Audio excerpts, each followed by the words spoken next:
Vocês sabem reconhecer estereótipos negros e quando eles estão sendo reforçados ou quando eles estão sendo utilizados de forma a romper com aquele estereótipo? Você sabe o que são esses estereótipos negros e de onde eles vêm?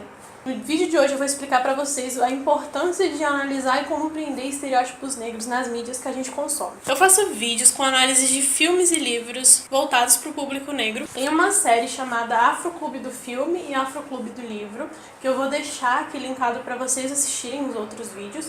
E também vou deixar tudo numa playlist só para vocês terem acesso com mais facilidade. Então vamos lá.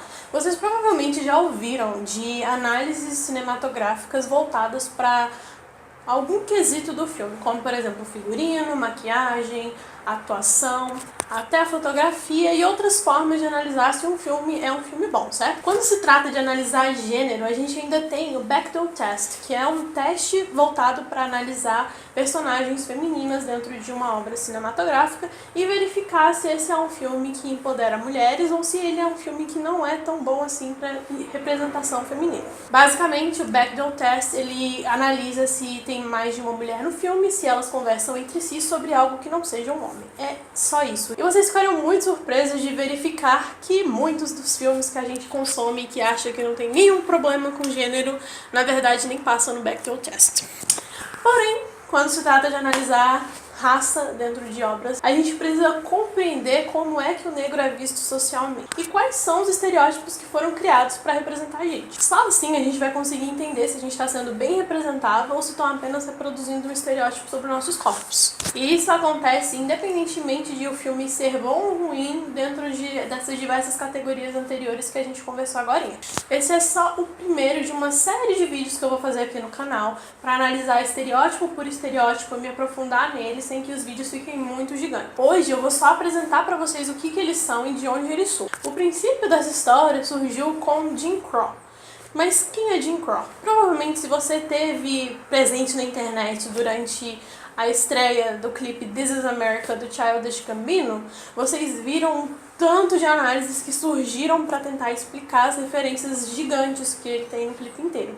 E uma dessas referências é aquela dancinha que ele faz no início do clipe, sem camisa, e ele tá representando o Jim Crow. E como esse Jim Crow inaugura esses estereótipos, né? Acontece que havia um comediante branco chamado Thomas Rice e que foi visitar o sul dos Estados Unidos. E daí, analisando, olhando as pessoas negras que estavam escravizadas, ele descobriu que era muito comum as pessoas negras se chamarem de corvo, que é crow em inglês. Isso acontecia de uma forma pejorativa e às vezes eles começavam a cantar uma música sobre um tal de Jim Crow. Daí eles faziam toda uma representação com um corpo sobre quem seria esse Jim Crow de forma meio zoada mesmo, assim, era pra ser um cara maltrapilho, meio malandro, burro, desonesto, destrambelhado. E daí esse branco começou a levar essa representação como se ela fosse uma representação fiel de quem eram as pessoas escravizadas. E ele começou a utilizar esse estereótipo dentro dos minstrel shows, dos ministréis negros, que eram brancos interpretando pessoas negras de forma pejorativa e viajando o país e ganhando dinheiro, espalhando essa imagem de pessoas negras ao redor dos Estados Unidos. E a maquiagem era muito específica. Eles pintavam a pele de preto, eles colocavam uma pintura vermelha nos lábios, extrapolando o limite dos lábios para ficar aquela coisa bem exagerada, colocavam luva branca, a peruca de um cabelo afro.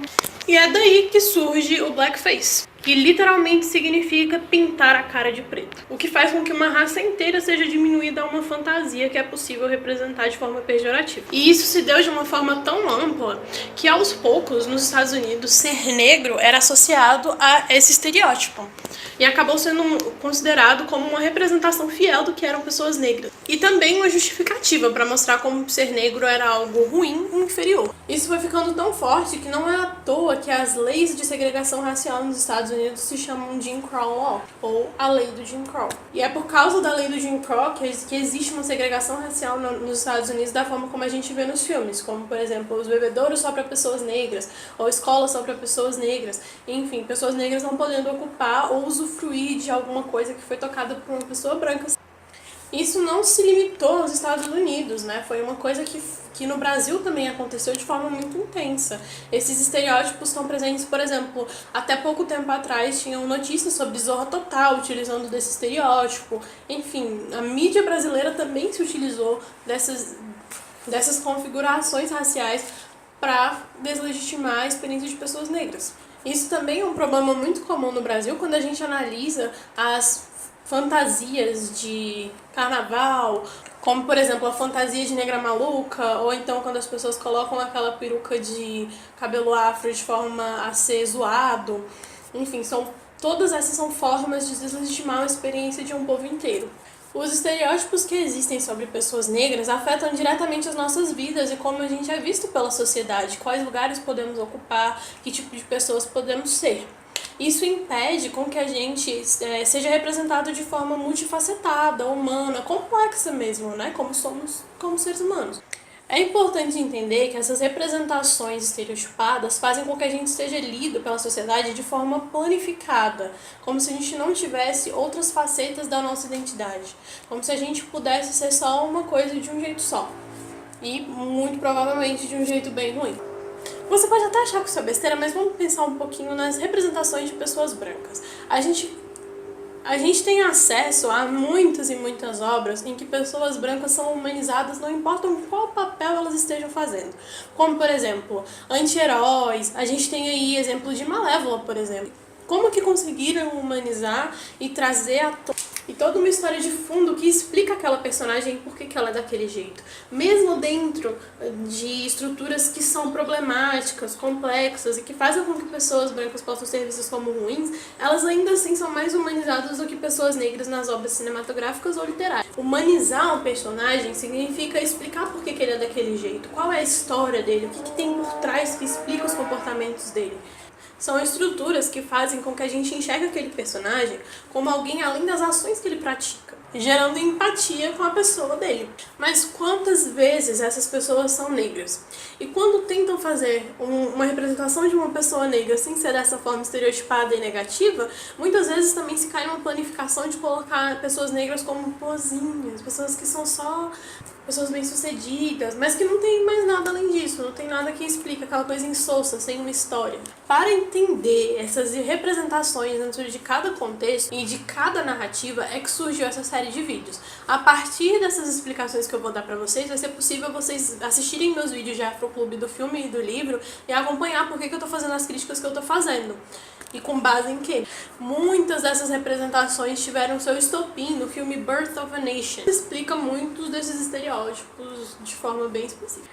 E daí vão surgindo os estereótipos como, por exemplo, Kunz, mulata, fogosa, a mãe preta, os pretos servis, o malandro, o negro redentor, o preto criminoso, o pai Tomás, o negro mágico, a mulher negra raivosa.